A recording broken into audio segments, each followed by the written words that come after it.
There is no team in the country that could compare in breadth and depth in both open and robotic surgical arenas in one institution. We probably have the largest experience in the country and one of the largest experiences in the world with performing the entire operation robotically for bladder cancer. Many of the techniques that are used in bladder cancer and urinary diversion were developed here at USC. Neobladders and the construction of the neobladder and the really wide application was pioneered right here at USC. Bladder cancer surgery is a big undertaking. It is actually 3 operations rolled into one. One is removal of the bladder, second is removal of the lymph nodes, again a major undertaking, and third is making a new bladder. All 3 operations rolled into one. Here at USC, we're not only leaders in treatment of bladder cancer, but one of the things we're known for is urinary diversion. When we remove the bladder, we have to replace it with something, and there are various types of urinary diversion. Here at USC, there are 3 options for patients who need to have their bladder removed. The first option is that we build a new bladder on the inside made out of your body's own intestines. We use a portion of the small intestine to create what's called a neobladder or a Studer pouch. And this is a pouch on the inside of your body that essentially mimics the function of your normal bladder. It's hooked up to your kidneys and then hooked up to the urethra so you can void out the normal paths. The second option, if for some reason you're not a candidate for a neobladder, would be to have what's called a continent cutaneous diversion.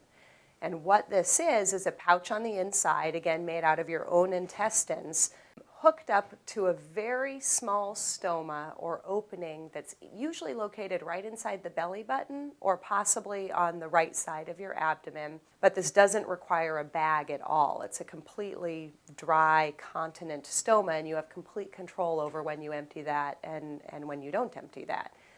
The third type of diversion that we sometimes perform is called an ileal conduit, and this is a type of diversion where there is a stoma on the right side of your abdomen, which is an opening of the intestines directly to the skin. And with this kind of diversion, you would wear a bag on the outside.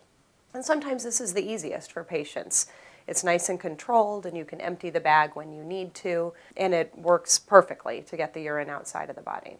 The latest thing we are working on is instead of using the patient's bowels to make the ileal conduit, we are now working on a biodegradable ileal conduit. Early days, we're getting the clinical trial underway, but as and when this comes to fruition, it will change forever the way bladder cancer surgery is done. We work with patients individually and specifically to figure out which kind of diversion a candidate can have.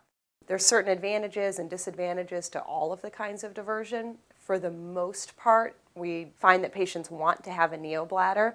The way we decide whether a patient can have a neobladder is really based on the location of the tumor within the bladder, also several other things, whether or not the urine control is going to be good with a neobladder or not. So we don't want to set a patient up for failure. This is a complex and big operation, particularly for the patient. It's a life-altering operation. Preparation is really key, and so we've developed some preoperative classes that are taught by the nurses who take care of these patients. They go through the details of the operation so that the patient is more prepared when they undergo the operation. This has helped tremendously in not only preparing the patient, but also the ease of postoperative care. The patients also get to meet an enterostomal therapy nurse, a nurse who's highly trained in urinary diversions, the various ones, to again prepare the patient for the postoperative follow-up and the recovery. We have developed a very unique program here for the postoperative care of patients. It's called ERAS, or Enhanced Recovery After Surgery. This is a complex operation. The average length of stay used to be 8 to 9 days. And over the past year and a half or so with this new program, we've actually cut down the average stay to 4 days. This is a really remarkable achievement in bladder cancer care. We proactively, literally on a daily basis after surgery, are in contact with the patient after discharge to make sure all the T's are crossed and I's are dotted such that problems are picked up in advance. Here we offer everything, and we do everything a lot, which means that we're really comfortable.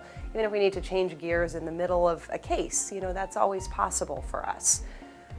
We offer open surgery, we offer robotic surgery. We really offer a full spectrum of options for a patient if you do need to have your bladder removed. Robotic surgery has been around for the last 10 years, but specifically for bladder cancer, the ability to do the removal portion of the operation and create the new bladder or the stoma is very recent. And these techniques, many of these have been developed at the Keck Medical Center by our team. It is fundamental.